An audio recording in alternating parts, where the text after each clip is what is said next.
हे guys welcome to my YouTube channel. गोड लागेछु सेभ गरेर राखे। म चाहिँ सन्चै छु गाइज, अनि तपाईँहरू पनि सन्चै हुनुहुन्छ भन्ने आशाको साथ आज म आएको छु यहाँ हाम्रो करेसाबारी प्लस बगैँचा।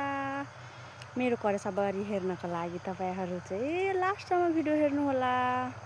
ती छ अनि यतापट्टि चाहिँ यता बगैँचा छ। यो चाहिँ कटल, बाँस अनि आँप, लिची के कति धेरै छ क्या। थोरै ठाउँमा भनौँ न धेरै। यहाँ चाहिँ अहिले पुरै गाइस हेर्नु न, हामीले यहाँ काउली रोपेको थियौँ, यता चाहिँ बन्दा अस्तिको पानीले गर्दा सबै मरिसकेको छ।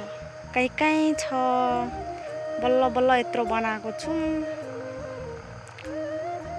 अहिले नत्र ढकमक्क हुन्थ्यो क्या, पुरै बारी नै ढाक्ने गरी। अनि यता चाहिँ धनियाँ छ, यहाँ अहिले म भर्खर पटाएको छु गाइस, हेर्न सक्नुहुन्छ धनियाँ। यतातिर चाहिँ मुला, यो चाहिँ मुला हो। अनि यहाँनिर नि गाइस, यहाँ चाहिँ अर्को बारीमा रोप्नको लागि काउली र बन्दाको बिउ छरेको छ।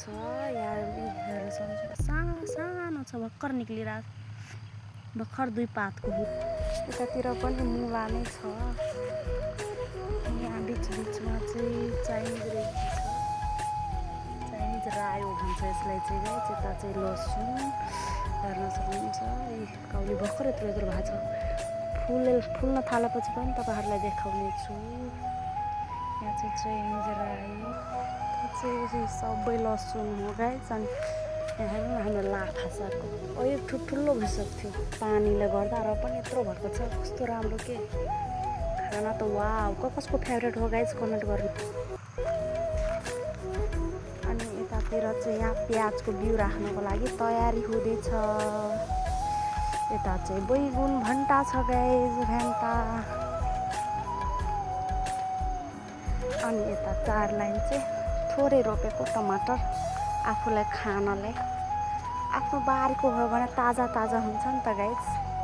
अनि यता चाहिँ राया छ, रायो कति बाक्लो भयो क्या गाइस। यता सार्नु पर्ने थियो, छुट्टी नै मिलिरहेको छैन। धन्यवाद गाइस, आजको लागि यति नै। बाइ।